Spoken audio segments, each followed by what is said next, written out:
Of respondent against whom ex parte decree is made. Ex parte decree ಆಗಿದ್ರೆ ಆವಾಗಲೂ ಕೂಡ where an appeal is heard ex parte, ಈ ex parte ಅಂದ್ರೆ appeal ex parte, judgment is pronounced against the respondent.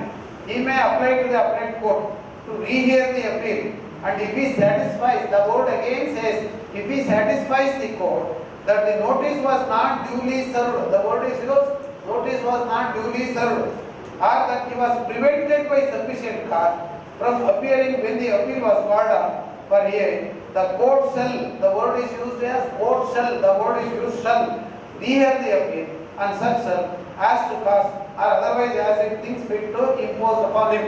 ಯಾವಾಗಲಾರು appeal expert ಆಗಿದ್ರೆ court ಗಮನಿತ service ಸರಿಯಾಗಿ ಆಗಿಲ್ಲ ಅಂತ ಗೊತ್ತಾದ್ರೆ ಅಥವಾ ಸಫಿಷಿಯಂಟ್ ಕಾಸ್ ಪ್ರಿವೆಂಟ್ ಆಗಿದ್ರೆ ಅಂತ ಸಂದರ್ಭದಲ್ಲೂ ಕೂಡ the word is used as shall. ನಾವು order 41/22 this is also very important regarding counter objections is concern. ಯಾಕೆಂತಂದ್ರೆ ಅಪೀಲ್ ಹಾಕಿಂತ ಹೋಗಿದ್ರು ಕೂಡ ಅಪೀಲ್ ಅಲ್ಲಿ ಒಂದು ಕೌಂಟರ್ ಅಪೀಲ್ ನ ಹಾಕೊಳ್ಬಹುದು, ಅಬ್ಜೆಕ್ಷನ್ಸ್ ಹಾಕಬಹುದು. ನಾವು ಅದಕ್ಕೆ ಕ್ರಾಸ್ ಅಬ್ಜೆಕ್ಷನ್ ಅಂತ ಹೇಳ್ತೀವಿ ಆರ್ಡರ್ 41/22 ನಲ್ಲಿ. Upon hearing respondent May object to decree as if he had preferred separate appeal. The word is used as if he had preferred separate appeal.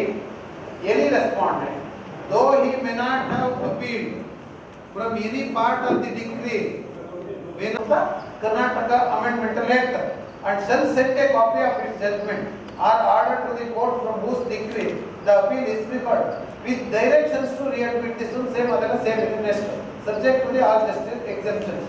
ಇದು ಆರ್ಡರ್ 41/23 ಗೆ specific ಆಗಿ ಪ್ರಿಲಿಮಿನರಿ ಪಾಯಿಂಟ್ ಇದ್ದಾಗ ಈ court consider that other ಯಾವ್ದಾದ್ರು issues ಇದ್ರೆ ಆ issues ಮೇಲೆ consider ಮಾಡಿ ಅಂತ ಡೈರೆಕ್ಷನ್ ಕೊಡ್ತಕ್ಕಂಥದ್ದು. ನೆಕ್ಸ್ಟ್ 23A ಕೂಡ ಮತ್ತೆ ಅಮೆಂಡ್ ಮಾಡಿದ್ದಾರೆ.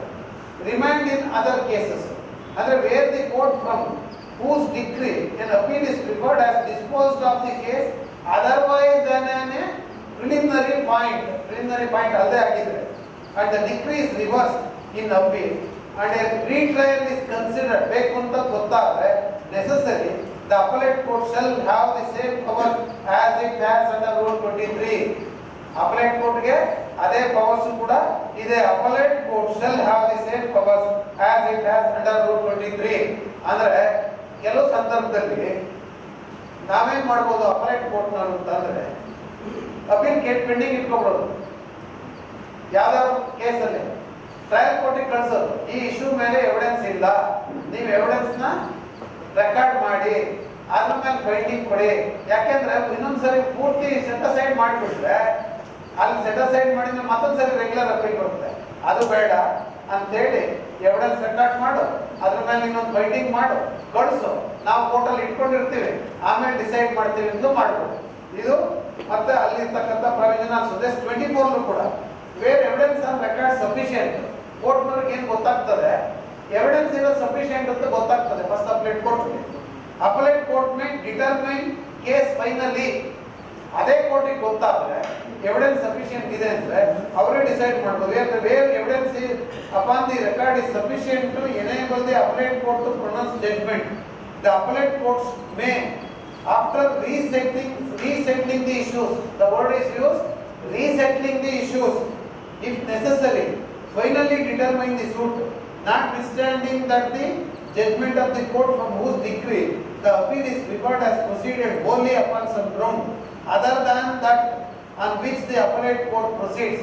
ಕೋರ್ಟ್ ಮುಂದೆ ಅಪೀಲ್ ಬರ್ತದೆ, ಕೆಲವೊಂದು ಇಶ್ಯೂಸ್ ಇರಲ್ಲ, ಬಟ್ ಎವಿಡೆನ್ಸ್ ಇರ್ತದೆ, ಸಫಿಷಿಯಂಟ್ ಎವಿಡೆನ್ಸ್ ಇರ್ತದೆ. ಆ ಇಶ್ಯೂಸ್ನ ರೀಸೆಟ್ಲ್ ಮಾಡಿಕೊಂಡು ಆ ಇಶ್ಯೂಸ್ ಮೇಲೆ ಎವಿಡೆನ್ಸ್ ಸಫಿಷಿಯಂಟ್ ಇದ್ದಾಗ first appellate court can in the case of instead of remanding the matter decide the case on merits ಅಂತ. ಅದು ಕೂಡ ಪವರ್ಸ್ ಇರ್ತಕ್ಕಂಥದ್ದು order 24. Next 25 where appellate court may frame issues and refer them for trial court whose decree appeal from. But simply ಕೆಲವು time ನಾನು ಇಲ್ಲೆಲ್ಲ remind ಮಾಡ್ತೀನಿ, ನಾನು ನಂಗಿಲ್ಲ. Appellate court shall frame an issue where the court from whose decree the appeal is preferred has omitted to frame, ಅಲ್ಲಿ frame ಮಾಡಿಲ್ಲ ಇಶ್ಯೂನ, or any issue or to determine any question of fact. ಇನ್ನ word ಇದೆ ನೋಡಿ, question of fact ಮೇಲೆ which appears to the appellate court essentials to right decision of the suit upon the merits necessary ಅಂತ ಗೊತ್ತಾಗ್ತದೆ. The appellate court may, if necessary, frame issues and refer the same for trial to the court from whose decree the appeal is preferred, and in such case shall direct such court to take the additional evidence required. Issue frame ಮಾಡಿ ನೀನು evidence ನ record ಮಾಡಿ ಇದ್ರ ಮೇಲೆ additional evidence necessity ಇದೆ, opportunity ಕೊಡು and pass an order and such court shall proceed to try such issues and shall return the evidence. ಇಲ್ಲಿ ನೋಡಿ ಇದೆ, shall return the evidence to the appellate court together with its finding. ನಾನು ಹೇಳಿದ್ನಲ್ಲ ಅವಾಗ ಇನ್ನೊಂದು circumstances ಬರ್ತಕ್ಕಂಥದ್ದು issues frame ಮಾಡಿ evidence record ಮಾಡಿದ್ಮೇಲೆ such shall court shall proceed to such issue frame issues, try issues, and shall return the evidence to the appellate court together with its findings thereon and the reasons therefor within such time as may be fixed by the appellate court. Normally ನಾನೇ ರಾಮನಗರಕ್ಕೂ ಸ್ವಲ್ಪ ಕಳಿಸಿದ್ದೀನಿ ಮಾಡಿ ಅಂತ, ಹಿಂದೆ ಕೆಲವು cases ಅಲ್ಲಿ ಮಾಡಿ ವಾಪಸ್ ಕಳಿಸಿದ್ದ. Extended by from time to time ಇವ್ರು ಎವಿಡೆನ್ಸ್ ಮಾಡಿ ಎವಿಡೆನ್ಸ್ ಕಲೆಕ್ಟ್ ಮಾಡಿಕೊಂಡು ಅದ್ರ ಮೇಲೆ ಫೈಂಡಿಂಗ್ ಕೊಟ್ಕೊಂಡು ನಮಗ್ ಕಳಿಸಿದ್ರೆ ನಾವು ಮತ್ತೇನ್ ಮಾಡ್ತೀವಿ, ಇನ್ನೊಂದು ಸೆಕೆಂಡ್ ಫಸ್ಟ್ ಅಪೀಲ್ ಅವಾಯ್ಡ್ ಮಾಡಕ್ಕೆ ಈ ಪ್ರಾವಿಷನ್ ಅಲ್ಲೇ ನಾವು ಡಿಸೈಡ್ ಮಾಡಿ ರೆಗ್ಯುಲರ್ ಅಪೀಲ್ ಮೇಲೆ ಈ ಫೈಂಡಿಂಗ್ ಏನ್ ಕೊಟ್ಟಿಲ್ವೋ ಆ ಫೈಂಡಿಂಗ್ ಮೇಲೆ ಮತ್ತೆ the first appellate court can sit and decide the same on the issue on the basis of the finding given by the bracket court in an appeal already which is pending which is kept pending in the appellate court. ಆ ರೀತಿ ಕಳಿಸಿದಂತ ಸಂದರ್ಭದಲ್ಲಿ ಅದನ್ನ ಮಾಡಬಹುದು. ಅದಕ್ಕೂ ಕೂಡ provision ಇರತಕ್ಕಂಥದ್ದೇ. 26 findings and evidence to be put on record. Objections to the findings. Such evidence and findings shall form part of the record in the suit, and either party may, within a time to be fixed by the appellate court, present a memorandum of objections to any finding. For example, ಈಗ ವಾಪಸ್ ಕಳಿಸಿ ಮತ್ತೊಂದು record ನಾವು ತರಿಸ್ಕೋತೀವಿ, ಇಲ್ಲೊಂದು finding ಕೊಡ್ತಾರೆ, ಆ finding ಮೇಲೆ ಏನಾದ್ರು ತಕರಾರು ಹಾಕಂಗಿದ್ರೆ ಫಸ್ಟ್ ಅಪೀಲೇಟ್ ಕೋರ್ಟ್ ಅಲ್ಲಿ ಅಂಡರ್ ರೂಲ್ 26 ಅಲ್ಲಿ ಅವ್ರಿಗೊಂದು ಅವಕಾಶ ಕೊಡಬೇಕು. ಅಪಲೇಟ್ ಯಾರಿಗೆ ಫೇವರ್ ಆಗಿರುತ್ತೋ, ಯಾರಿಗೆ ಅಬ್ಜೆಕ್ಷನ್ ಅಪೋಸ್ ಆಗಿರ್ತದೋ ಅವ್ರಿಗೂ ಒಂದು findings and evidence to be put on record. Objections to the findings, ಆ ಅಬ್ಜೆಕ್ಷನ್ಸ್ ಗೆ ಮತ್ತೆ ಅವಕಾಶ ಕೊಟ್ಟು ಕ್ಲಿಯರ್ ಮಾಡಬೇಕಾಗ್ತದೆ. ಹಂಗೆ ಮಾಡಕ್ಕಾಗಲ್ಲ. ಯಾಕೆಂತಂದ್ರೆ ಮೊದಲೇ ಅಪೀಲ್ ಇದೆ, ಫೈಂಡಿಂಗ್ ಆಲ್ರೆಡಿ ಕೊಟ್ಟಿದ್ದಾರೆ, ಕೆಳಗಿನ ಕೋರ್ಟಿಗೆ ಕಳಿಸಿ ಮತ್ತೆ ಫೈಂಡಿಂಗ್ಸ್ ತಗೊಂಡಿದ್ದೀವಿ, ಅದ್ರ ಮೇಲೆ ಏನಾರಿದ್ರೆ ನೀವು ಕೊಡಬಹುದು, ಅದನ್ನ ತಗೊಂಡು ಹಿಯರ್ ಮಾಡಬೇಕು ಅಂತ. Determination of appeal after the expiration of the period so fixed for presenting such memorandum. Word is used again memorandum ಅಂತ. ಆ ಫೈಂಡಿಂಗ್ಸ್ ಮೇಲೆ trial court memorandum the appellate court shall proceed to determine the appeal. ನಾವು 26A order of remand to mention date of next hearing where the appellate court remands a case under 23 or 23A or frames issues and refers them for trial under Rule 25.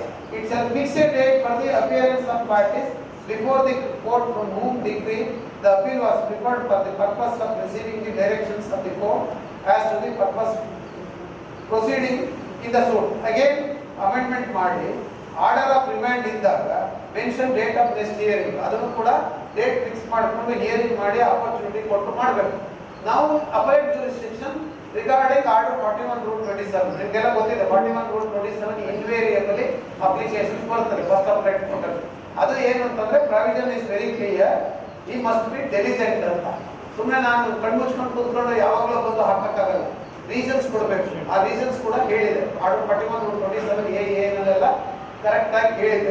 ಅದರ ಮೇಲೆ ಏನ್ ಹೇಳ್ತದೆ ಅಂತಂದ್ರೆ the court from whose decree the appeal is preferred has refuse to admit evidence. First 27 rule 1A ನಲ್ಲಿ refuse ಮಾಡಿದಾಗ which ought to have been admitted, the word is use which ought to have been admitted, admit ಮಾಡ್ಕೊಳ್ಳೋಂತ evidence ನ admit ಮಾಡಿದ್ರೆ reject ಮಾಡಿದ್ರೆ 27 rule 1A ನಲ್ಲಿ ಏನು ಹೇಳುತ್ತೆ ಅಂತ, the party seeking to produce additional evidence establishes that notwithstanding the exercise of due diligence such evidence was not within his knowledge or could not after the exercise of due diligence be produced by him at the time when the decree appealed against was passed. ಅಂದ್ರೆ ಆ ಒಂದು ಕೂಡ provision ಅಲ್ಲಿ ಅವಕಾಶವನ್ನು ಮಾಡಿಕೊಟ್ಟಿರೋದು. Then 3 B, the appellate court requires any document to be produced or any witnesses to be examined to enable it to pronounce the judgment for any other substantial cause ಅನ್ನು word use ಮಾಡಿದ್ದಾರೆ. Appeal decide ಮಾಡಬೇಕಾದ್ರೆ appellate court requires any document to be produce, ಆ document ಇಲ್ಲದೆ decide ಮಾಡಕ್ಕೆ ಆಗಲ್ಲ ನಂಗಿದ್ರೆ any witnesses to be examine, ಆ witness ಕೂಡ ಎಕ್ಸಾಮಿನ್ ಮಾಡಬೇಕು ನಂಗಿದ್ರೆ appellate court may allow such, the word is used again, allow may, the word is used. Appellate court may allow such evidence or document to be produced or witnesses to be examined. Even ವಿಚಾರಣೆ ಕೂಡ ಮಾಡಬಹುದು, produced by him at or before the time when the decree under appeal was passed. Then C, the appellate court requires any document to be produced or witnesses to be examined to enable it to pronounce judgment. ನೋಡಿ word as use ಮಾಡಿರೋದು, to enable it to pronounce judgment or for any other substantial cause. ಅದಕ್ಕೆ ನೋಡಿ ನಿಮ್ಮ judgements ಗಳು ನೀವು ನೋಡಿರ್ಬೋದು, ಜರ್ಮಾನೆ issues ಅಂತ ಹೇಳ್ತಾರೆ. ರೆಫರಿಂಗ್ ದಿ ಜಡ್ಜ್ಮೆಂಟ್ ಅಪೀಲ್ ಅಲ್ಲಿ ಸುಪ್ರೀಂ ಕೋರ್ಟ್ ಆಗಲಿ ಹೈಕೋರ್ಟ್ ಆಗಲಿ, the word is use when there are germane issues are involved and that document is very essential to decide the list between the parties. Under such circumstances court can permit them to plead additional evidence ಅಂತ ಮಾಡಿದ್ದಾರೆ. Then ಈ order 41/27 ಅಯ್ಯ hello ಮಾಡಿದ್ರೆ ಯಾವಾಗ hello ಮಾಡಬೇಕು ಅಂತ ನಾ law is settled.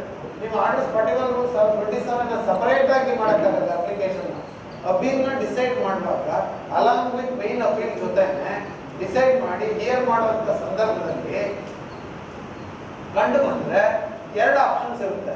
ಒಂದು, ಜಡ್ಜ್ಮೆಂಟ್ ಮಾಡುವಾಗ ನಿಮ್ಗೆ ಗೊತ್ತಾಯ್ತು ಅಂದ್ರೆ ಆರ್ಡರ್ 41/27 ಅಲೋ ಮಾಡಬೇಕು ಬೇಕು ಅದೊಂದು ಆಪರ್ಚುನಿಟಿ ಕೊಡ್ತೀವಿ. ಒನ್ಸ್ ದಿ ಡಾಕ್ಯುಮೆಂಟ್ಸ್ ಅಲೋ ಮಾಡಿದ್ರೆ ಅದ್ರ ಮೇಲೆ ಎವಿಡೆನ್ಸ್ ಇಸ್ ರಿಕ್ವೈರ್ಡ್ ಅಂತೆಲ್ಲ ಅಂದ್ರೆ ಡಿಸ್ಪ್ಯೂಟೆಡ್ ಫ್ಯಾಕ್ಟ್ಸ್ ಇದ್ರೆ, ಡಿಸ್ಪ್ಯೂಟೆಡ್ ಇಶ್ಯೂಸ್ ಇದ್ರೆ ಮತ್ತೆ ಅಡಿಷನಲ್ ಎವಿಡೆನ್ಸ್ ನ ರೆಕಾರ್ಡ್ ಮಾಡಲೇಬೇಕು.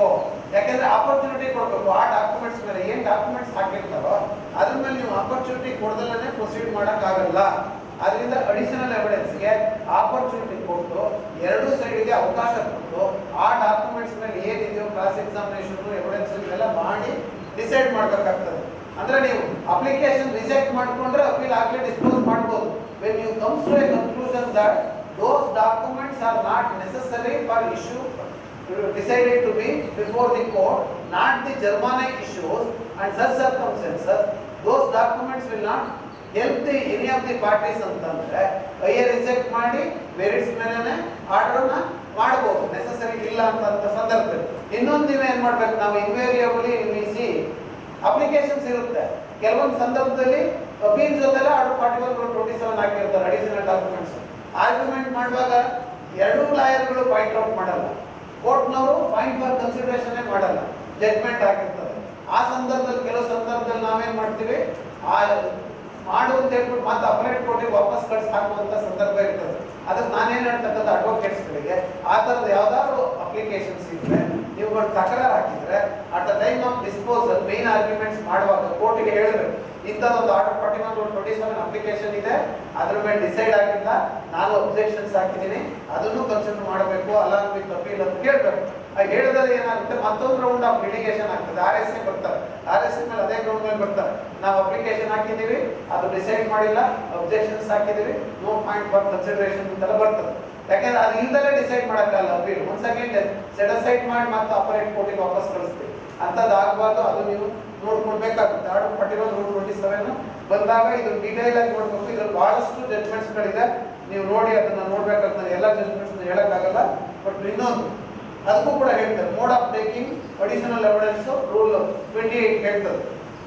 wherever additional evidence is allowed to be produced, the appellate court may either take such evidence, ಅವರೇ ರೆಕಾರ್ಡ್ ಮಾಡಬಹುದು evidence, or direct the court from whose decree the appeal is preferred, or any other subordinate court to take such evidence and to send it when taken to the appellate court. ಅಂದ್ರೆ application allow ಮಾಡಿದ್ಮೇಲೆ what is the mode ಅನ್ನಕ್ಕೆ order 41/28 ಹೇಳ್ತದೆ. Next points to be defined and recorded 29 ಅಂತ, where additional evidence is directed or allowed to be taken, the appellate court shall specify the points to which the evidence to be confined ಆ ರೀತಿ hello ಮಾಡಿದಾಗ specific ಆಗಿ ಯಾವುದಕ್ಕೆ ಅಂತ ಹೇಳ್ಬೇಕು. Additional evidence record ಮಾಡುವಾಗ particular ಆಗಿ ಇಂಥ ಇಶ್ಯೂ ಇದೆ, ಈ ಇಶ್ಯೂಗೆ ಅಂತ ಹೇಳ್ಬೇಕು. Which the evidence to be confined and record on its proceeding the points are specified. ಯಾವ ಪಾಯಿಂಟ್ ಮೇಲೆ ಮಾಡ್ತೀವೋ ಎವಿಡೆನ್ಸ್ ಯಾವುದು ರೆಕಾರ್ಡ್ ಮಾಡಬೇಕು. ಲಿಮಿಟೆಡ್ ಪರ್ಪಸ್ಗೆ ಏನಾದ್ರು ಮಾಡಿದ್ರೆ ಲಿಮಿಟೆಡ್ ಪರ್ಪಸ್ ಏನು ಇಶ್ಯೂ ಇದೆಯೋ ಅದ್ರ ಮೇಲೆ ಮಾಡಿ ಅಂತ ಹೇಳ್ಬೇಕು. Then judgment when and where pronounce ಅದೆಲ್ಲ ಇದೆ, ಅದು ನಾನು ಹೇಳೋಕ್ಕಲ್ಲ. ಬಟ್ ಮೇನ್ ನೀವು ನೋಡಬೇಕು order 41 is very important when dealing with the appeal. ಇದು contents order 41 contents date and signature of judgment. ಇದರಲ್ಲಿ the judgments of the appellate court shall be in writing and shall state. ಇದೇ main ನಾನು ಹೇಳಿದ್ನಲ್ಲ point for consideration ಅಂತ ಹೇಳಿ. The points for determination ಇದೇ important. crux of the issue, not only the whether it requires interference ಅಂತ ಮಾಡೋದಲ್ಲ appellate court ನವರು. ಅದು ಫೀಲ್ಡ್ ಜಡ್ಜ್ ಸೀನಿಯರ್ ಡಿವಿಷನ್ ಇರ್ಬೋದು ಅಥವಾ ಡಿಸ್ಟ್ರಿಕ್ಟ್ ಜಡ್ಜ್ ಇರ್ಬೋದು, ಯಾರೇ ಇರ್ಬೋದು. crux of the issue ಏನಿದೆಯೋ ನೋಡಬೇಕು. For example in specific performance ಅದೊಂದೇ ಪಾಯಿಂಟ್ ಮಾಡೋದಲ್ಲ. ಈ ಫಾರ್ ಎಕ್ಸಾಂಪಲ್ ಈ ಬೈಂಡಿಂಗ್ ಕೊಟ್ಟಿರ್ತಾರೆ, whether the agreement sale agreement executed by so and so is approved or not ಅನ್ನೋದು ಅದ್ರ ಮೇಲೆ ಒಂದು ಪಾಯಿಂಟ್ ಡಿಟರ್ಮಿನೇಷನ್ ಏನು ಮಾಡಿದ್ರು ಅದು ಕರೆಕ್ಟ್ ಇದೆಯಾ ಅಂತ ನೋಡ್ಬೇಕು. ಎರಡನೇದು ರೆಡಿ ಅಂಡ್ ವಿಲ್ಲಿಂಗ್ನೆಸ್ ಇರ್ತದೆ. ಆಮೇಲೆ ನಮ್ಗೆ specific performance pending discretionary relief ಕೊಡುವಂಥ ಸಂದರ್ಭದಲ್ಲಿ ಡಿಸ್ಕ್ರಿಷನ್ ಎಕ್ಸರ್ಸೈಸ್ ಮಾಡ್ಬೋದು ಇಲ್ವೋ ಅನ್ನೋದು ಪ್ರಾಪರ್ ಆಗಿ ಡಿಸ್ಕ್ರಿಷನ್ ಎಕ್ಸರ್ಸೈಸ್ ಮಾಡಿದಾರೆ ಅದನ್ನು ನೋಡ್ಬೇಕಾಗ್ತದೆ. Not by only simple one determination ಅದನ್ನು ನೋಡ್ಬೇಕಾಗ್ತದೆ. ಅದಕ್ಕೆ ಆರ್ಡರ್ 41 ರೂಲ್ 31 ಅಲ್ಲಿ ಇರ್ತಕ್ಕಂಥದ್ದು. ಆಮೇಲೆ ಪಾಯಿಂಟ್ ಫಾರ್ ಡಿಟರ್ಮಿನೇಷನ್ ಆದ್ಮೇಲೆ ಮತ್ತೊಂದಿದೆ, ದಟ್ ಡಿಸಿಷನ್ ದೇರಾನ್ ಅಂತಲೂ ಇದೆ. ಎರಡನೇದು. ಮೂರು, the reasons for the decision. ನೀವೇನು ರೀಸನ್ಸ್ ಡಿಸಿಷನ್ ಏನು ತಗೋತೀರೋ ಅದಕ್ಕೆ ರೀಸನ್ಸ್ ಕೊಡಬೇಕು. ರೀಸನ್ಸ್ ಅಲ್ಲಿ ಹೇಳ್ಬೇಕು, ಯಾಕೆ ನೀವು ರಿವರ್ಸ್ ಮಾಡಿದ್ರಿ, ಯಾಕೆ ನೀವು ಅಕ್ಸೆಪ್ಟ್ ಮಾಡಿದ್ರಿ ಟ್ರಯಲ್ ಕೋರ್ಟ್ ಡಿಸಿಷನ್ ನ, ಅದನ್ನು ರೀಸನ್ಸ್ ಹೇಳ್ಬೇಕು ಅದರಲ್ಲಿ. ಆಮೇಲೆ D, where the decree appeal from is reverse or varied the relief to which the appellant is entitle and shall at the time that it is pronounced be signed and dated by the judge or by the judges concurring therein. ಅದ್ರ ಬಗ್ಗೆ ಕೂಡ specific ಆಗಿ 4 important aspects ಹೇಳ್ತಾರೆ, A B C D. For example even order 41 ಮೇಲೆ ಹಲವಾರು ಜಡ್ಜ್ಮೆಂಟ್ಸ್ಗಳು ಇದೆ. Appeal ಇರಲಿ, appeal ಇಲ್ಲದೆ ಹೋಗಲಿ. ಈಗ ಅದರ್ ಸೈಡ್ ಅಪೀಲ್ ಹಾಕಿರಲ್ಲ, ಕೆಲವೊಂದು ಬೈಂಡಿಂಗ್ಸ್ ಕೊಟ್ಟಿರ್ತಾರೆ. ಬೈಂಡಿಂಗ್ಸ್ ಕೊಟ್ಟಾಗ ಅದು question of fact, question of law ಮೇಲೆ ಕಾನೂನಿಗೆ ವಿರುದ್ಧವಾಗಿ ಇರ್ತದೆ ಆ ಬೈಂಡಿಂಗ್. ಇದು absence of appeal also it is the duty of the appellate court to set it right the same ಅಂತ ಅದು ಸ್ಕೋಪ್ ಆರ್ಡರ್ 41 ಅದ್ರ ಜೊತೆಗೆ ಇನ್ನೊಂದು ಅಡಿಷನಲ್ ಪ್ರೊವಿಷನ್ ಇದೆ, power of court of appeal ಅಂತ ಇದೆ 33 ಒಂದು ಅಡಿಷನಲ್ ಎಕ್ಸ್ಟ್ರಾರ್ಡಿನರಿ ಪವರ್ಸ್ ಇರತಕ್ಕಂಥದ್ದು. The appellate court shall have power to pass any decree and make any order which ought to have been passed. The word is used, which ought to have been passed or made, and to pass or make such further or other decree or order as the case may require, and this power may be exercised by the court, notwithstanding that appeal is as to part only of the decree and may be exercised in favor of all or any of the respondents or parties, although such respondents or parties may not have filed any appeal. ಈ word ಇರೋದು ನೋಡಿ use ಮಾಡಿ. Order 41 rule 31, order 41 rule 33. This is very important. Appeal ಹಾಕಿರ್ಲಿ, ಹಾಕ್ತಾ ಹೋಗ್ಲಿ, ಯಾರು appeal ಹಾಕ್ಲಿ, ಹಾಕ್ತಾ ಹೋಗಿರ್ಲಿ, ಸೆಟ್ರಿಕ್ ರೈಟ್ ಅನ್ನೋದನ್ನ ಈ ಎಕ್ಸ್ಟ್ರಾರ್ಡಿನರಿ ಪವರ್ ಅಪಲೇಟ್ ಕೋರ್ಟಿಗೆ ಕೊಟ್ಟಿದ್ದಾರೆ. 41 ರೂಲ್ 31 ಏನು ಹೇಳುತ್ತೋ ಅದೇ ರೀತಿ 41 ರೂಲ್ 33 ನಲ್ಲಿ ಎಕ್ಸ್ಟ್ರಾರ್ಡಿನರಿ ಪವರ್ ಇದೆ. ಅದು ಸ್ವಲ್ಪ ಜಡ್ಜ್ಮೆಂಟ್ಸ್ ಗಳಿದೆ, ನಾನು ಹೇಳ್ತೀನಿ. And where there have been decrees in class suits or where 2 or more decrees are passed, one suit be exercised in respect of all or any of the decrees, although an appeal may not have been filed against such decrees. This is the word is used in 41 rule 33. I elaborately dealt with the rule and also ಬಾಕಿದೆಲ್ಲ constants, signatures ಅವೆಲ್ಲ ಇದೆ main. ಇದು procedural aspect ಆಗಿದೆ. ನಾವು with regard to the judgments ನಾನು ಎಲ್ಲಾನು ಪೂರ್ತಿ detail ಆಗಿ ಹೇಳಕ್ಕಾಗಲ್ಲ, ಸ್ವಲ್ಪ ಜಡ್ಜ್ಮೆಂಟ್ಸ್ ಗಳಿದೆ ನೋಡ್ಕೊಬಿಡಿ. ಯಾಕೆ ಅಂತಂದ್ರೆ ಇದು ಮೇನ್ ನೋಡಿದೆಲ್ಲ ಪಾಯಿಂಟ್ಸ್ ಇರ್ತಕ್ಕಂಥದ್ದು ಹೀಗಿದೆ. ಈ ಜಡ್ಜ್ಮೆಂಟ್ಸ್ ರೆಫರ್ ಮಾಡ್ಕೊಂಡು ನಾನು ಇಷ್ಟೆಲ್ಲ ಓದಕ್ಕಾಗಲ್ಲ, ಯಾಕೆ ಟೈಮ್ ಶಾರ್ಟ್ ಇದೆ. ಜಡ್ಜ್ಮೆಂಟ್ಸ್ ಹೇಳ್ತೀನಿ, ಓದ್ಕೊಳ್ಳಿ ನೀವು. ಅಲ್ಲಿ ಸುಮಾರು ಕೇಸಸ್ಗಳೆಲ್ಲ ಡಿಸ್ಕಸ್ ಮಾಡಿದ್ದಾರೆ.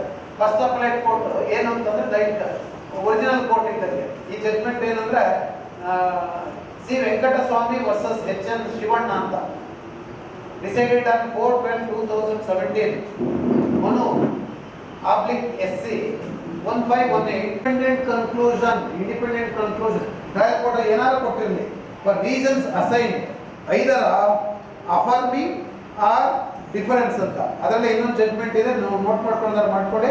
ಸಂತೋಷ್ ಹಜಾರಿ ವರ್ಸಸ್ ಪುರುಷೋತ್ತಮ್ ತಿವಾರಿ ಅಂತ ಹೇಳಿ ಮಾಡಿದ್ದಾರೆ. ಅದು Madhukar and others versus Sangram and others 302/2001. ಆಮೇಲೆ ಇನ್ನೊಂದು HKN ಸ್ವಾಮಿ versus Irshad ಬಸಿತ್ 2005 within bracket 10 SCC 243. ಇವೆಲ್ಲ ಸ್ಕೋಪ್ ಬಗ್ಗೆನೇ ಹೇಳಿರೋದು. ಇನ್ನೊಂದು ಜಗನ್ನಾಥ್ ವರ್ಸಸ್ 2852/2005. ಅಂದ್ರೆ a court of first appeal can reappreciate the entire evidence and come to a different conclusion ಅಂತ ಇದರಲ್ಲಿ ಆಪರ್ಚುನಿಟಿ ಕೊಡಬೇಕು ಅಂತ.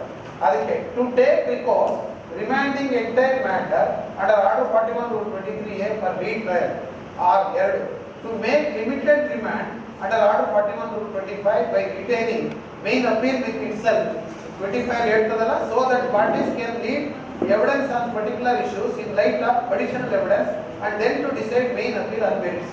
ಕಳಿಸ್ಬಿಟ್ಟು ಬೈಂಡಿಂಗ್ಸ್ ತರಿಸ್ಕೊಂಡು ಆಮೇಲೆ ಮತ್ತೆ ಮಾಡ್ಬೋದು. ಮತ್ತೊಂದು 2018 within bracket 10 Supreme court cases 484 Uttaradi Math case ಅಂತ ಇದು order 41 23 23A 25 26 27 28 direction of second appellate court ಇದು ಟ್ರಯಲ್ ಕೋರ್ಟ್ಗೆ redecide the entire suit in view of additional evidence documents produced by the respondent dependent at the appellate stage for feasibility procedure to be followed by the appellate court. ಇದನ್ನೇ ಮತ್ತೆ discuss ಮಾಡಿದ್ರೆ ನಾನು ಈಗ ಹೇಳಿದ ಅದರ judgment ಅಲ್ಲಿ ಏನೇನು ಮಾಡಬೇಕು ಆಮೇಲೆ ಅಂತ. ನೆಕ್ಸ್ಟ್ ಇದು Mallur Mallappa case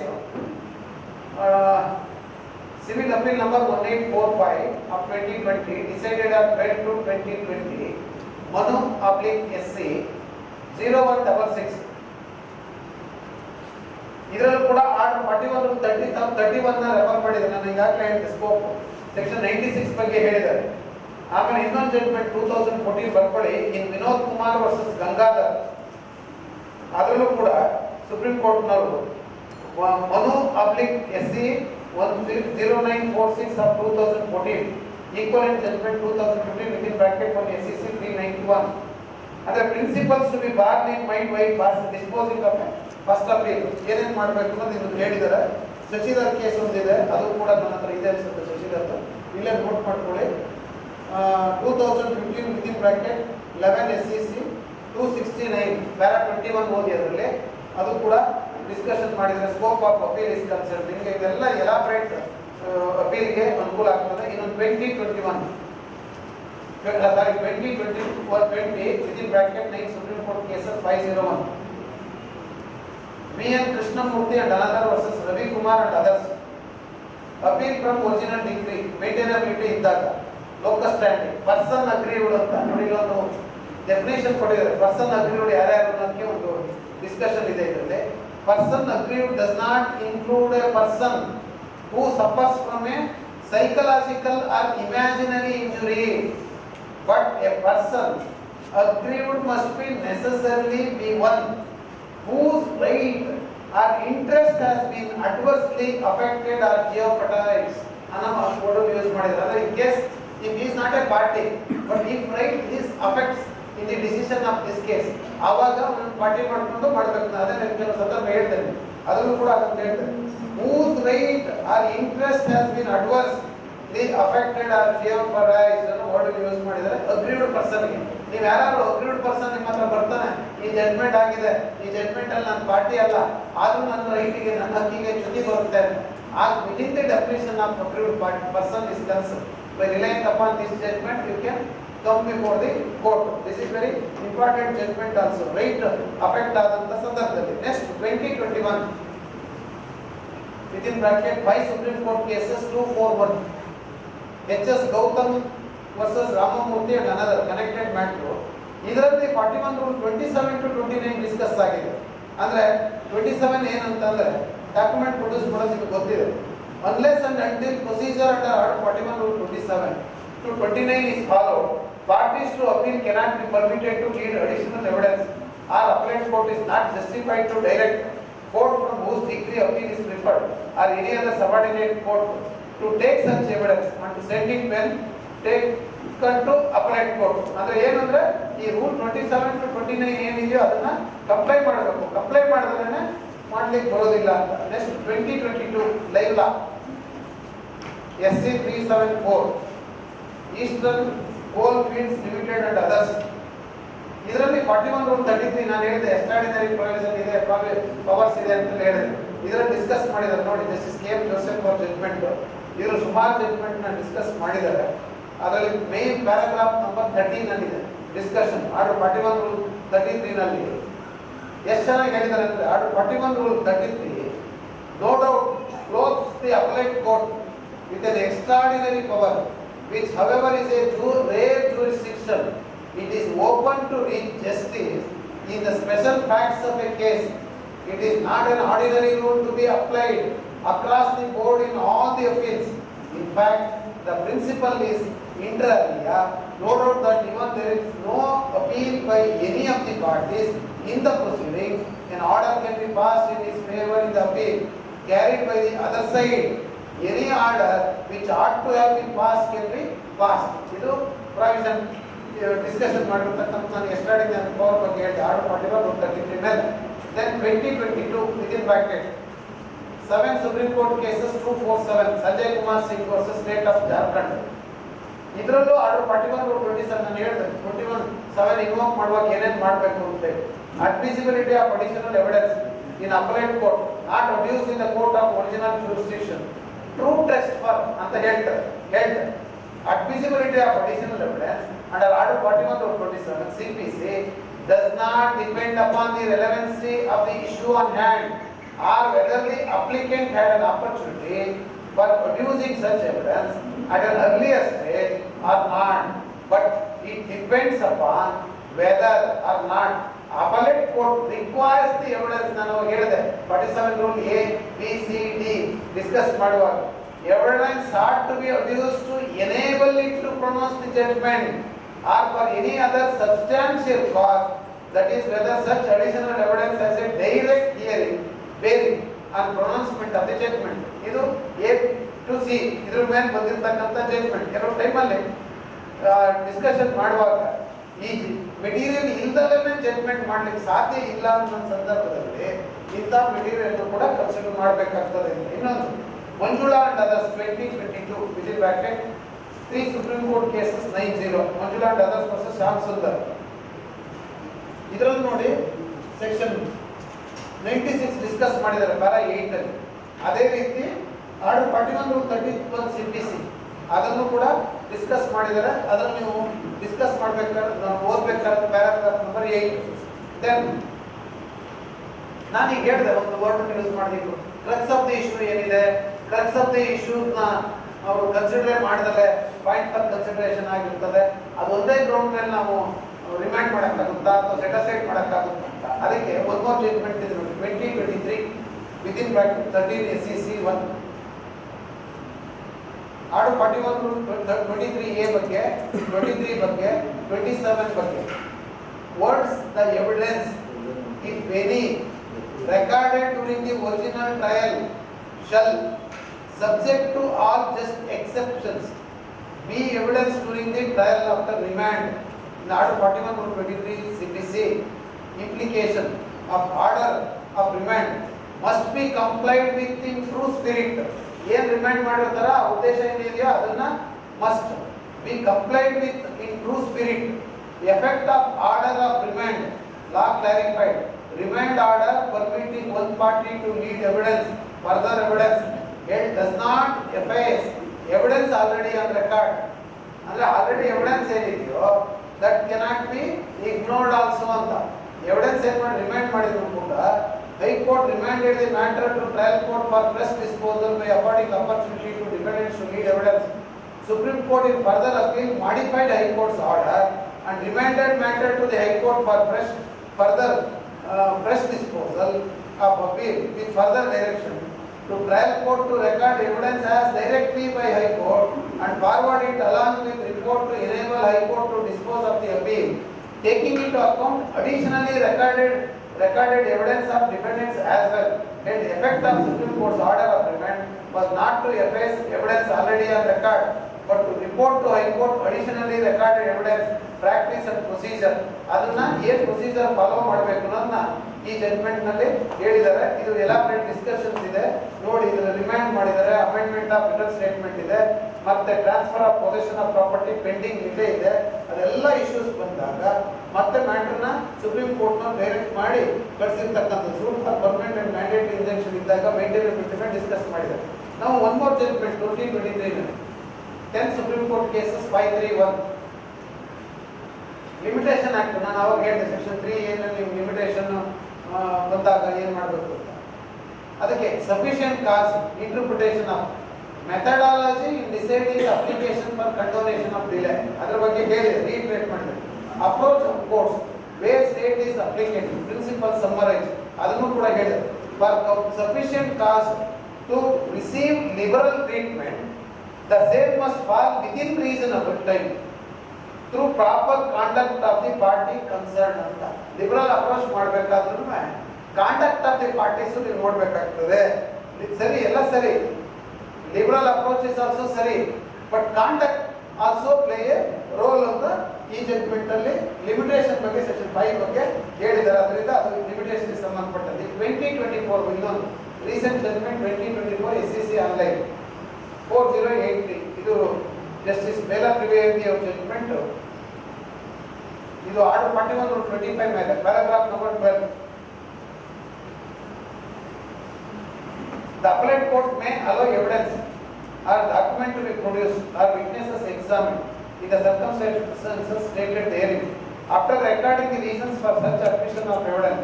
However, the appellate court cannot create a new case for the party, frame the issues and decide the issues without following the procedure contemplated under Order 41/25 41 ಅಂತ ಡಿಸ್ಕಸ್ ಮಾಡಿ ಅದನ್ನ ಹೇಳಿದ್ರು. ನ್ಯೂ ಕೇಸ್ನ ನೀವು ಮಾಡಬೇಡಿ ಅಂತ. ಇದು ಜಡ್ಜ್ಮೆಂಟ್ ನಾನು ಈಗ ನಿಮ್ಗೆ ಹೇಳಿದ್ದಲ್ಲ, ಅದು ಈಗ ಒಂದು ಹೇಳಿದೆ. ಈಗ ಈ ಫ್ರೇಮ್ನ ಮಾಡಿ ಪಾಯಿಂಟ್ ಫಾರ್ ಡಿಟರ್ಮಿನೇಷನ್ ಮಾಡಿದಾಗ ಜಸ್ಟಿಸ್ ಬೋಪಣ್ಣ ಅವ್ರ ಜಡ್ಜ್ಮೆಂಟ್ 2024 6 SC ಆಗಿದೆ. ಈ ಪಾಯಿಂಟ್ ಫಾರ್ ಕನ್ಸಿಡರೇಷನ್ ಈ ಡ್ರಗ್ಸ್ ಆಫ್ ಇಶ್ಯೂಸ್ ಮಾಡೇ ಇಲ್ಲ. ಹಾಗಂತಿಲ್ಲ ಒಂದೇ ಗ್ರೌಂಡ್ ಮೇಲೆ ಸೆಟಸೈಡ್ ಮಾಡಬಾರ್ದು ಅಂತ. Class objection filed by the plaintiffs were rejected. Plea of the plaintiffs inter alia that the judgment of the High Court is liable to be set aside on the ground that no points for determination were framed therein as required by Order 41/31 CPC ಇಂದ argument ಅಲ್ಲಿ. ಅದಕ್ಕೆ ಅವರು ಏನು ಹೇಳ್ತಾರೆ supreme court ಅವರು, mere omission to frame the point for determination would not vitiate the judgment of the first appellate court, provided that the first appellate court recorded its reasons based on the evidence adduced by both parties. But point for consideration ಮಾಡಿಲ್ಲ, but evidence ಇದೆ, ಅದರ ಮೇಲೆ binding ಕೊಟ್ಟಿದ್ದಾರೆ. ಆವಾಗ thus even if the first appellate court does not separately frame the point for consideration arising in the first appeal, it would not prove fatal as long as the court deals with all the issues that actually arises for deliberation in the said appeal. Substantial compliance with the mandate of Order 41/31 CPC in that regard is sufficient ಅಂತ ಹೇಳಿದ್ದಾರೆ. ಅಂದ್ರೆ ಎಲ್ಲ ಇಶ್ಯೂಸ್ನ ಎಲ್ಲ ಎವಿಡೆನ್ಸ್ನ ಅಪೀಲಲ್ಲಿ ಏನು consider ಮಾಡಬೇಕಾಗಿತ್ತು ಅದನ್ನೆಲ್ಲ ಮಾಡಿದ್ರೆ, even if it is crux of the issues was not considered ಅಂತಂದ್ರೆ ಆ ಗ್ರೌಂಡ್ ಮೇಲೆ ಸೆಟಿಸೈಡ್ ಮಾಡ್ಲಿಕ್ಕೆ ಬರಲ್ಲ ಅಂತ ಒಂದು ಜಡ್ಜ್ಮೆಂಟ್ ಇದೆ. Next 2024 SEC online SC 331 2024 SEC online SC 331 Mahendrapal Chopra ನನದ ವರ್ಸಸ್ ಸುಭಾಷ್ ಅಗರ್ವಾಲ್ ಅಂತ. ಇದು ಕೂಡ ಮೇನ್ ಸೆಕ್ಷನ್ 96 ಮೇಲೆ ನಾನು ಈಗಾಗಲೇ ಹೇಳಿದೆ. ಅದರಲ್ಲೂ ಕೂಡ Order 41 ರೂಲ್ 11 ಅದ್ರ ಮೇಲೆ ಕೂಡ ಡಿಸ್ಕಸ್ ಮಾಡಿದ್ದಾರೆ. ಆಮೇಲೆ sub rule 4 of Order 40 rule 11 does not enable the High Court to dismiss of first appeals by one line order or to the effect that the appeal is dismissed ಅಂತ ಒಂದೊಂದು ಲೈನಲ್ಲೆಲ್ಲ order ಮಾಡಿ dismiss ಮಾಡೋಕ್ಕಾಗಲ್ಲ ಅಂತ ಹೇಳಿದ್ರು. Earlier Santosh Hazari case ನಾನು ಹೇಳಿದೆ, ಅದು ಕೂಡ ಡಿಸ್ಕಸ್ ಮಾಡಿದ್ದಾರೆ ಪ್ಯಾರಾಗ್ರಾಫ್ ನಂಬರ್ 10 ಅಲ್ಲಿ. ಇದು ಡೀಟೇಲ್ ಆಗಿದೆ. ಈ ಜಡ್ಜ್ಮೆಂಟ್ ಓದಿ ಭಾಳ ಹೆಲ್ಪ್ಫುಲ್ ಆಗ್ತದೆ ನಿಮಗೆ. ಅಪ್ಲೈಡ್ ಕೋರ್ಟ್ ಜೂರಿಸ್ಡಿಕ್ಷನ್ ಯಾವಾಗ ಎಕ್ಸರ್ಸೈಸ್ ಮಾಡಬೇಕು ಅನ್ನೋದನ್ನ ಮಾಡಿ. ಹಳೆಯ ಜಡ್ಜ್ಮೆಂಟ್ ಕೂಡ HK ಸ್ವಾಮಿ ಆ ಜಡ್ಜ್ಮೆಂಟ್ ಕೂಡ ನಾನು ನಿಮ್ಗೆ ಹೇಳಿದೆ, ಅದನ್ನು ಡಿಸ್ಕಸ್ ಮಾಡಿದರೆ ಎಲಾಬ್ರೇಟ್ ಡಿಸ್ಕಷನ್ ಮಾಡಿರ್ತಕ್ಕಂಥದ್ದು. These are the decided cases with the scope of under section 96 and also order 41 rule 1 to rule 33. ನಿಮ್ಗೆ ಏನಾದ್ರು ಡೌಟ್ಸ್ ಇದ್ರೆ ಕೇಳಿ. ನಿಮ್ಮ ಕೇಸ್ ಇರೋದು ಕೇಸ್ ಮೇಲೆ ಬೇಡ, ಜನರಲ್ ಏನಾದ್ರು ಕೇಸಸ್ ನಿಮ್ಗೆ ಡೌಟ್ಸ್ ಇತ್ತು ಏನಾದ್ರು ಆ ಥರ ಇದ್ರೆ ಕೇಳಿ. ಆಮೇಲೆ ನನ್ನ ಕೇಸ್ ಹಿಂಗಿದೆ ರಾಮನಗರ ಕೋರ್ಟಲ್ಲಿ, ರಾಮನಗರ ಕೋರ್ಟಲ್ಲಿ ನೀವು ಜಡ್ಜ್ ನಿಂತವ್ರ ಮುಂದೆ ಕೇಳೋರು ನೀವು ಹಿಂಗೆ ಬರ್ದಿದ್ರಿ ಕೇಳೋದು ಬೇಡ. ಅದಕ್ಕೆ ಬೇರೆ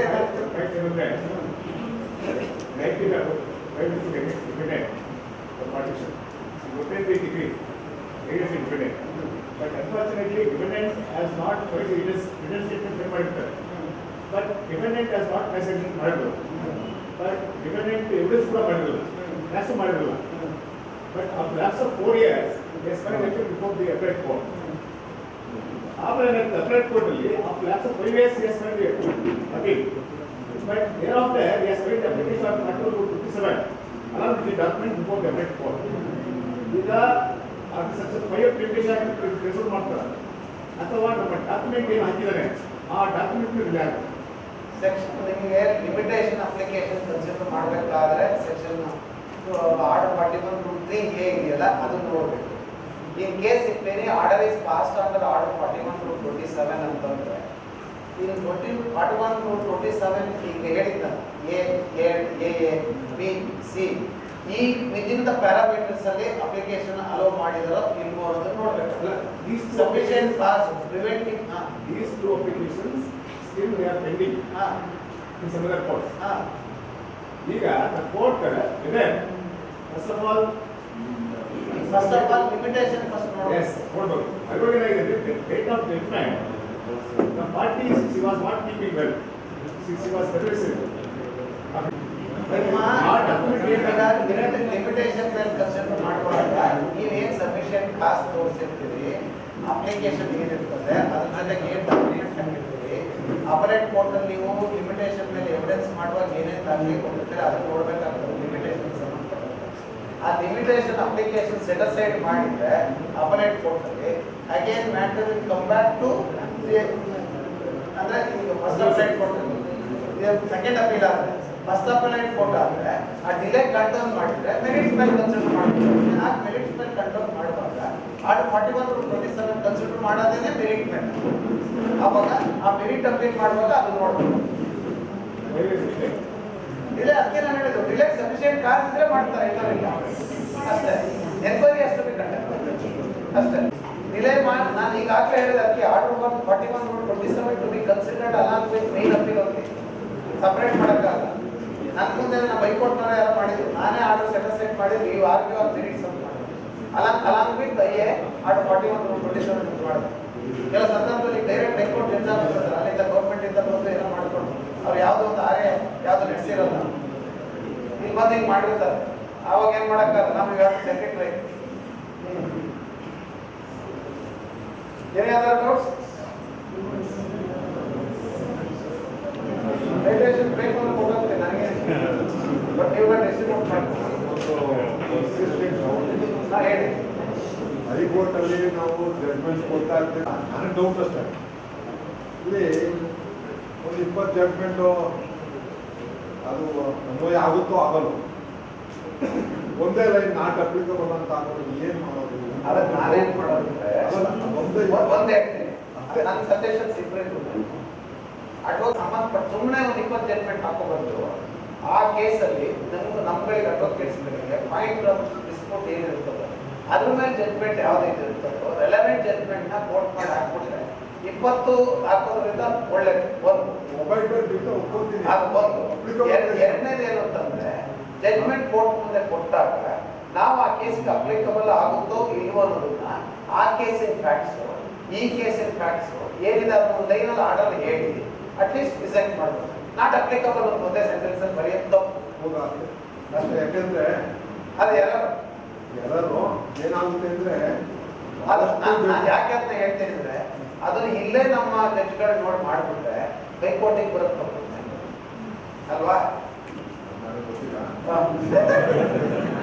ಅದಲ್ಲ ಅಲ್ಲ ಒಂದೆಲ್ಲ ನೋಟು ನಮ್ಮ ಸೀನಿಯರು ಇಂಗ್ಲೀಷ್ ಮಾಡೋದ್ರೆ ನಾನು ತಗೊಂಡೋದು ಏನೋ ಒಂದು ಪಾಯಿಂಟ್ ಎಲ್ಲ ತಗೋತಾರೆ ಹೆಡ್ ನೋಟ್ ಹಾಕ್ಬಿಡ್ತಾರೆ. ಬಟ್ ನಾವು ಇವತ್ತು ರೀಡ್ ಎಂಟೈರ್ ಜಡ್ಜ್ಮೆಂಟ್. ಸೊ ನೀವು ಹೇಳಂಗೆ ಕೆಲವು ಸಂದರ್ಭದಲ್ಲಿ ನಾವೇ ಕೋಟ್ ಮಾಡಿರೋ ಜಡ್ಜ್ಮೆಂಟ್ ನಮಗೆ ರಿವರ್ಸ್ ಆಗ್ಬೇಕು. ರಿಪೋರ್ಟಬಲ್ ಅಂತ ಬಂದ್ರು ಅವ್ರು ಮಾಡುವಾಗ ತಪ್ಪು. ಈಗ ನಾನು ಒಂದೇ ಒಂದು ಗ್ರಿವೆನ್ಸ್ ಏನಂದ್ರೆ ಎಲ್ಲ 25 ಒಂದು ರೀಸನ್ ಇನ್ನು ನಾಲ್ಕು ಅಪ್ಲಿಕೇಬಲ್ ಏನ್ ಮಾಡೋದು? That is not correct. ಆ ಕೇಸಿಗೆ ಏನಾಗ್ತದೆ, ಫ್ಯಾಕ್ಟ್ಸ್ ನೋಡ್ಬೇಕು. ಆ ಫ್ಯಾಕ್ಟ್ಸ್ ಅಲ್ಲಿ ಏನಿದೆ, ಕ್ರಕ್ಸ್ ಆಫ್ ದಿ ಇಶ್ಯೂಸ್ ಏನಿದೆ, ಆ ಕ್ರಕ್ಸ್ ಆಫ್ ದಿ ಇಶ್ಯೂಸ್ಗೆ ನೀವು ಸ್ವಲ್ಪ ಈಗ 20 ಜಡ್ಜ್ಮೆಂಟ್ ಕೊಟ್ಟರೆ ಏನ್ ಮಾಡ್ಬೇಕು ಅಂದ್ರೆ ಅದ್ರಲ್ಲಿ ಯಾವ್ದಾದ್ರು ಪ್ಯಾರಾಗ್ರಾಫ್ ನಿಮ್ಗೆ ಯಾವ್ದು ಅಪ್ಲೈ ಆಗ್ತದೆ ಅದನ್ನ ಮಾರ್ಕ್ ಮಾಡೋದು. ರೀಸನಿಂಗ್ ಇರಬೇಕು ಅಂತ ಹೇಳ್ತಿರೋದು. ನಾನು ಅದಂತೆ ಗೊತ್ತಾಯ್ತು ನನಗೆ. ಕೋರ್ಟ್ ಇಲ್ಲ ರೀಸನಿಂಗ್ ಇಲ್ಲ ಅಂದ್ರೆ 20ಕ್ಕೆ ಮುಂದೆ ರೇಂಜ್ ನಾಟ್ ಅಪ್ಲಿಕೇಬಲ್. ಏನ್ ಮಾಡೋದು? ಅಲ್ಲಿಗೆ ಆ ಜಡ್ಜ್ ನೋಡೇ ಇಲ್ಲ, ಆ ಜಡ್ಜ್ಮೆಂಟ್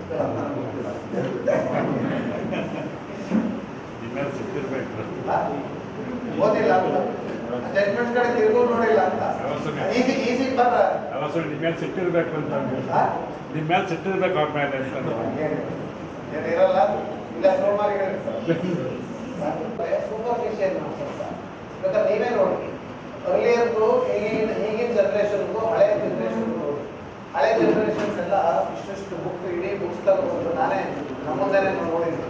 ಎಲ್ಲ ಇಟ್ಕೊಂಡು ಇಂತಿಂಥ ಪ್ಯಾರ ಇಂತಿಂಥ ಜಡ್ಜ್ಮೆಂಟ್ ಅಂತ ಬಂದು ಹೇಳೋರು ನಮಗೆ. ಈಗ ಅದಿಲ್ಲ. ಈಗಿನ ಅಡ್ವೊಕೇಟ್ಸ್ ಹೆಂಗೆ ಅಂದ್ರೆ ಒಂದು ಬಂಡ್ಲು ತಂದು ಹಾಕ್ಬಿಟ್ಟು ಅದ್ರ ಜೊತೆ ಒಂದು ಜಡ್ಜ್ಮೆಂಟ್ ಅಂತ ಹಾಕ್ಬಿಟ್ಬಿಡ್ತಾರೆ. ಬಟ್ ಹಂಗೆ ಮಾಡಬಾರ್ದು.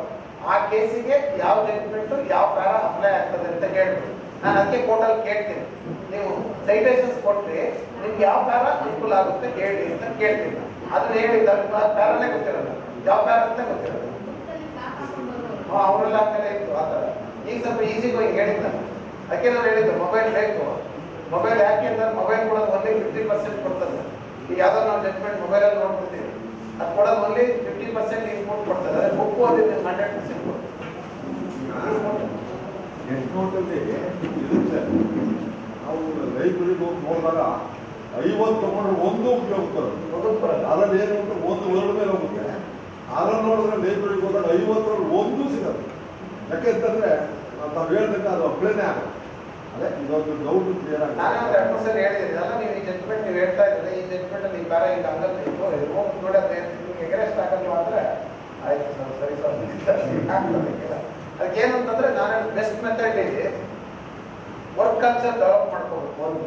ಎರಡನೇದು ವಿಶೇಷ ನನಗೆ ಹೇಳಿಲ್ಲ ಅಷ್ಟೇ. ಯಾಕೆ ಅಂತಂದ್ರೆ ನೋಬಲ್ ಪ್ರೊಫೆಷನ್ ಅಂತ ನಾನು ಹೇಳಿದೆ. ಕ್ಲೈಂಟ್ ನಾನು ದೇವರು ಅಂತ ಹೇಳಿದೆ. ಯಾಕೆ ಹೇಳಿದೆ ಅಂದ್ರೆ ಇವತ್ತು ನಮ್ಗೆ ಇಷ್ಟೆಲ್ಲ ಜ್ಞಾನ ವೃದ್ಧಿಸಿದೆ ಅಂತಂದ್ರೆ ಅದಕ್ಕೆ ಮೇನ್ ಕಾರಣ ಕ್ಲೈಂಟ್. ಅವನು ಕೂಡ ಫೀಸಲ್ಲಿ ನಮ್ಮ ಜ್ಞಾನವನ್ನು ನಾವು ವೃದ್ಧಿಸ್ಕೊಂಡಿದ್ದೇವೆ. ಅದಕ್ಕೆ ನಾನು ಅವನು ದೇವರು ಅಂತ ಹೇಳಿದ್ದೆ. ಹೌದಿಲ್ಲ?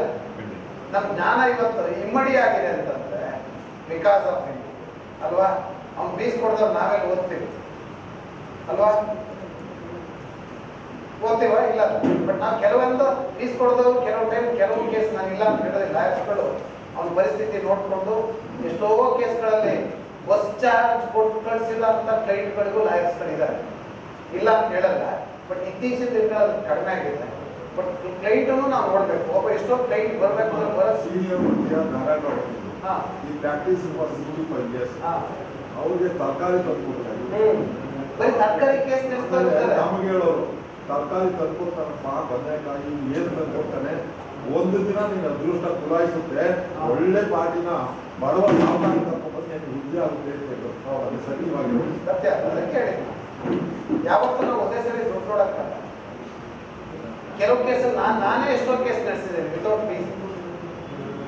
ಹಂಗೂ ಇರ್ತಾರೆ ಹಿಂಗೂ ಇರ್ತಾರೆ ಕ್ಲೈಂಟ್ ಅಂತ ಕೇಸ್ ಗೆದ್ಮೇಲೆ ನಮ್ಮನ್ನು ತಿಳ್ಕೊಂಡು ನೋಡಲ್ಲ, ಹಂಗೂ ಇರ್ತಾರೆ, ಅದು ಇರ್ತದೆ. ಬಟ್ ನಾನು ಏನು ಮಾಡ್ಬೇಕು ಅಂದ್ರೆ ನಮ್ಮ ಆತ್ಮಸಾಕ್ಷಿ. ಅದಕ್ಕೆ ಗಾಂಧೀಜಿ ಹೇಳೋದಷ್ಟೇ, ನೀನು ಏನೇ ಕೆಲಸ ಮಾಡೋದು ನಿನ್ನ ಆತ್ಮಸಾಕ್ಷಿ ಅನುಗುಣವಾಗಿ ಮಾಡು ಅಂತ ಹೇಳ್ತಾರೆ. ಎಲ್ಲಕ್ಕೂ ಹೈಯೆಸ್ಟ್ ಸುಪ್ರೀಂ ಯಾವುದಿದೆ ಅಂತಂದ್ರೆ ಆತ್ಮಸಾಕ್ಷಿ ಅಂತ ಹೇಳ್ತಾರೆ. ನಾವು ಏನೇ ಕೇಸ್ ಡಿಸೈಡ್ ಮಾಡ್ಬೇಕಾದ್ರೆ ನಮ್ಮ ಆತ್ಮಕ್ಕೆ ನಾವು ಕೇಳ್ಕೋಬೇಕು, ನಾನು ಮಾಡ್ತಿರ್ತಕ್ಕಂಥದ್ದು ಸರಿನೋ ಇಲ್ವೋ ಅಂತ ನಾವು ಕೇಳ್ಬೇಕು. ನಾನಂತೂ ಇದುವರೆಗೂ 23 ವರ್ಷ ಜಡ್ಜಾಗಿ ಕೆಲಸ ಮಾಡಿದ್ದೀನಿ. ನಾನು ಆತ್ಮಸಾಕ್ಷಿ ಬಿಟ್ಟು ನಾನು ಬೇರೆ ಜಡ್ಜ್ಮೆಂಟ್ ಬರ್ದಿಲ್ಲ. ಆತ್ಮಸಾಕ್ಷಿ ನಾನು ಯಾವ ಜಡ್ಜ್ಮೆಂಟ್ ಬರ್ತಿಲ್ಲ. ಯಾರೇ ಬಂದು ನಿಂತ್ಕೊಳ್ಳಿ, ಯಾರೇ ಬಂದು ಆರ್ಗ್ಯುಮೆಂಟ್ ಮಾಡಲಿ, ಕೇಸ್ ಇದೆಯೋ ಇಲ್ವೋ, ಜೂನಿಯರ್ ಸೀನಿಯರ್ ಮುಖ ನೋಡಿ ನಾನು ಬರ್ದಿಲ್ಲ ಜಡ್ಜ್ಮೆಂಟ್. ನೋ ಫೇಸ್ ಲಾ, ಓನ್ಲಿ ಕೇಸ್ ಲಾ. ನಾವು ಓಪನ್ ಕೋರ್ಟಲ್ಲೇ ಹೇಳ್ಕೊಡ್ತೀವಿ. ಕೇಸ್ ಲಾ ಮಾತ್ರ. ಏನಾದ್ರು ಕೇಸ್ ನಾನು ಸಂದೇಶ ಸಾಹೇಬ್ರನ್ನ ಯಾರು ನಿಲ್ಲಿಸ್ಬೇಕು ಅಂತ ಯಾರು ಕೇಳಿದ್ರು, ಯಾರು ನಿಲ್ಸೋದು ಬೇಡ, ಕೇಸ್ ನಿಲ್ಸಕ್ಕೆ ಹೇಳೋರಿಗೆ ಅಂತ ಅಲ್ವಾ? ಇದೆಲ್ಲ ಸ್ವಲ್ಪ ಇರುತ್ತೆ ಹೈಕೋರ್ಟಲ್ಲಿ.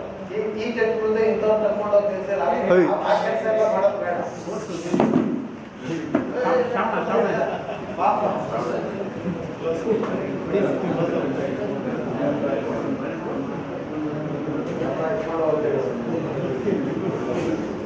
ಹಾಗಿರ್ತದೆ, ಏನ್ ಮಾಡಕ್ಕಿಲ್ಲ. ನಾವೇನು ವಾಟ್ ಈಸ್ ರೈಟ್ ಅನ್ನೋದು ನಮ್ಮ ಸೆಲ್ಫ್ ಕಾನ್ಫಿಡೆನ್ಸ್ ಕೇಳ್ಕೋಬೇಕಷ್ಟೇ. ಅದನ್ನ ಮಾಡ್ಕೊಂಡು ನಾವು ನಿರ್ಧಾರ ಮಾಡ್ಕೋಬೇಕು. ಇರ್ತದೆ ಕೆಲವೊಂದು ಅನುಕೂಲ ಆಗಿರ್ತದೆ, ಕೆಲವು ಅನಾನುಕೂಲ ಆಗಿರ್ತದೆ. ಅನಾನುಕೂಲ ಆದ್ರೆ ನಮ್ಮನ್ನು ಬೈಕಿಟ್ಟು ಹೋಗ್ತಾರೆ. ನಾವು ಅದು ಚಿಂತೆ ಮಾಡ್ಬೇಕು. ನೀನು ಆತ್ಮಸಾಕ್ಷಿಗೆ ಅನುಗುಣವಾಗಿ ಕೆಲಸ ಮಾಡ್ಕೊಂಡಿದ್ದೀರ, ನಮ್ಮನ್ನು ನಾವು ಕೇಳ್ಕೋಬೇಕು, ಹೋಗ್ಬೇಕು. ಅನುಕೂಲ ಆದವರು ಹೊಗಳ್ತಾರೆ, ಎಗರೆಸ್ಟ್ ಆದವ್ರು ಬೈತಾರೆ, ಇನ್ನೇನೋ ಮಾತು ಕೆಳಗಡೆ ಹೇಳ್ತಾರೋ ಅವನೇನೋ ಆ ಕಡೆ ಅವನೇನೋ ಮಾಡಿರ್ಬೇಕು ಅಂತಾರೆ. ಅದನ್ನೆಲ್ಲ ಮಾಡಬಾರ್ದು ಅಷ್ಟೇ ನಾನು ಹೇಳೋದು. ಹಂಗೂ ಏನಾದ್ರು ಇದ್ರೆ ನಾವೇ ನಮ್ಮ ಇನ್ಸ್ಟಿಟ್ಯೂಷನ್ನ ಕಡೆಗಣಿಸ್ದಂಗಾಗುತ್ತೆ. ಲಾಯರ್ಗಳಿಗೂ ನಾನು ಕಿವಿ ಮಾತು ಹೇಳ್ತೀನಿ, ಅದು ಮಾಡಕ್ಕೆ ಹೋಗಬೇಡಿ. ನಮ್ಮ ಇನ್ಸ್ಟಿಟ್ಯೂಷನ್ ಜನ ನಂಬಿಕೆ ಇಟ್ಕೊಂಡು ಬರ್ತಾ ಇದ್ದಾರೆ ನ್ಯಾಯಾಂಗದ ಮೇಲೆ. ಅಲ್ಲೇನೋ ಹಂಗಾಗಿದೆ, ಹೆಚ್ಚಾಗಿದೆ, ಕೇಸ್ ಹೋದಾಗ ಇನ್ನೂ ಅವ್ರ ಜಡ್ಜ್ ಮೇಲೆ ಹೇಳೋದು ಅಥವಾ ಇನ್ನೇನು ಹೇಳೋದು ಆ ಥರದ್ದೆಲ್ಲ ಬೇಡ. ಅವ್ನು ಜಡ್ಜ್ ಆದರೂ ನಾವು ಆತ್ಮಸಾಕ್ಷಿ ಕೇಳ್ಕೊಬೇಕು. ನಾವುಗಳು ನಮ್ಮ ಆತ್ಮಸಾಕ್ಷಿ ಕೇಳಬೇಕು ಲಾಯರ್ಗಳು. ಅದನ್ನ ಮಾಡ್ಕೊಂಡ್ರೆ ಎಲ್ಲ ಸರಿಯಾಗ್ತದೆ ಅಲ್ವಾ?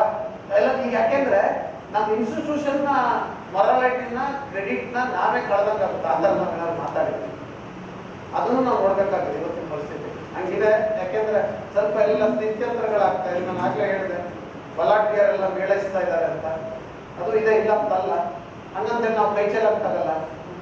ಮುಂದಿನ ಜನರೇಷನ್ಗೆ ನಾವೇನಾದ್ರು ಕೊಡ್ಬೇಕಲ್ಲ. ಅಟ್ಲೀಸ್ಟ್ ನಮ್ಮ ಕೈಲಾಗಿದ್ದು ಭಗವಂತ ನಮ್ಮ ಭೂಮಿಗೆ ಕಳಿಸಿದ್ದಾನೆ. ಏನಾದ್ರು ನಮ್ಮ ಕೈ ಇದ್ದಾಗ ಒಳ್ಳೇದು ಮಾಡ್ಕೊಂಡು ಹೋಗಿ ಸತ್ತಂಗೆ ಬದುಕೊಬಂದು ಬದುಕಿ ಸತ್ ಬದುಕಕ್ಕೆ ಪ್ರಯತ್ನ ಮಾಡೋದಷ್ಟೇ. ಏನಾದ್ರು ನಾವಿದ್ದಾಗ ಏನಾದ್ರು ಒಳ್ಳೆ ಕೆಲಸ ಮಾಡಿ ನೆನೆಸ್ಕೊಳ್ಳೋಕೆ ಏನಾದ್ರು ಮಾಡ್ಕೊಂಡು ಹೋದಾಯ್ತು. ಕೆಲವರು ಇರ್ತಾರೆ, ಎಲ್ಲ ಇರುತ್ತೆ, ಸಿಕ್ಕಾಪಟ್ಟೆ ಇರುತ್ತೆ. ಅದು ಸಮಾಜಕ್ಕೆ ಏನೋ ಮಾಡಲ್ಲ. ಅವ್ರಿಗೆ ನಾನು ಹೇಳಿದ್ದೀನಿ, ಬದುಕಿದ ಸತ್ತಂಗೆ ಹೋಗುತ್ತೆ. ಸತ್ ಬದುಕ್ತಾರೆ ಬಹಳಷ್ಟು ಜನ ಇದ್ದಾರೆ.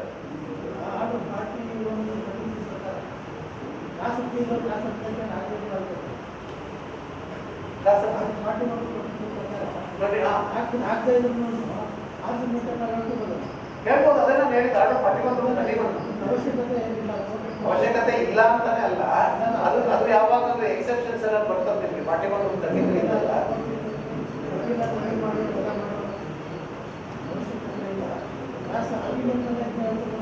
ಹೇಳ್ಬೋದು, ಅದನ್ನೇ ನಾನು ಹೇಳಿದ್ದೇನೆ. ಈಗ ಅದು ಮೆಮೊರಾಂಡಮ್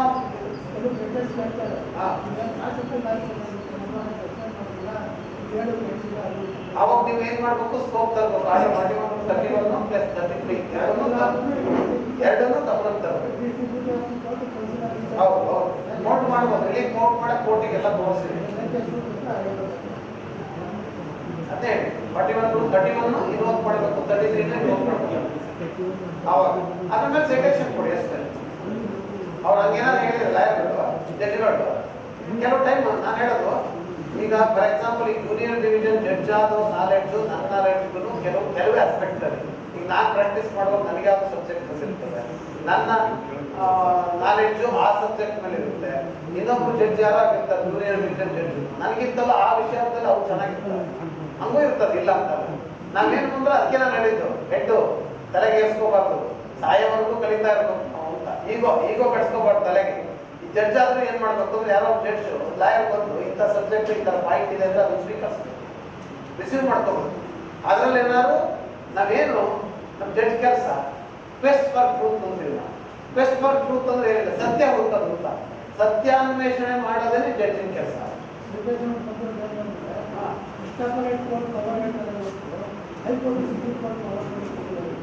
ಯಾವ್ದ್ರಲ್ಲಿ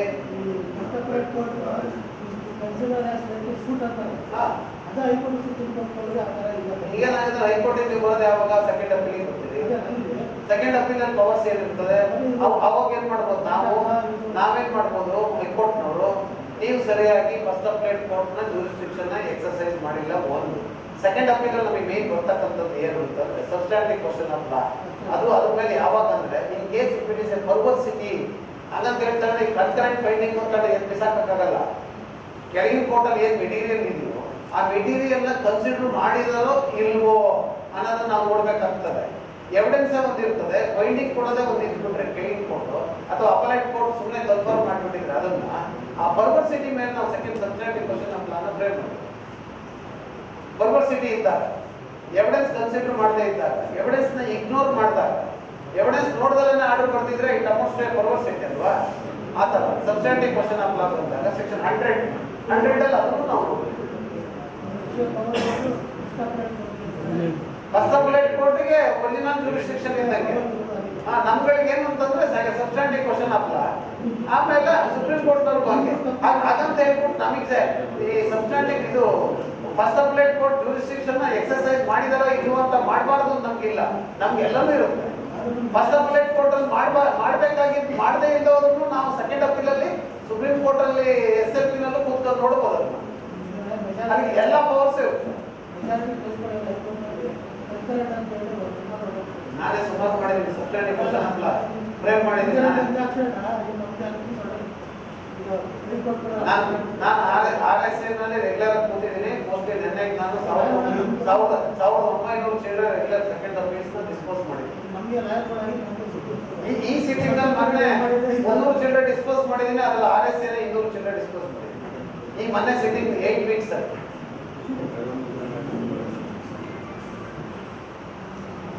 ಅಂತ ಕ್ಲೋಸ್ ಮಾಡ್ಬೋದಾ? ಐ ಥಿಂಕ್ ಡೌಟ್ಸ್ ಇಲ್ಲ ಅನ್ಸುತ್ತೆ.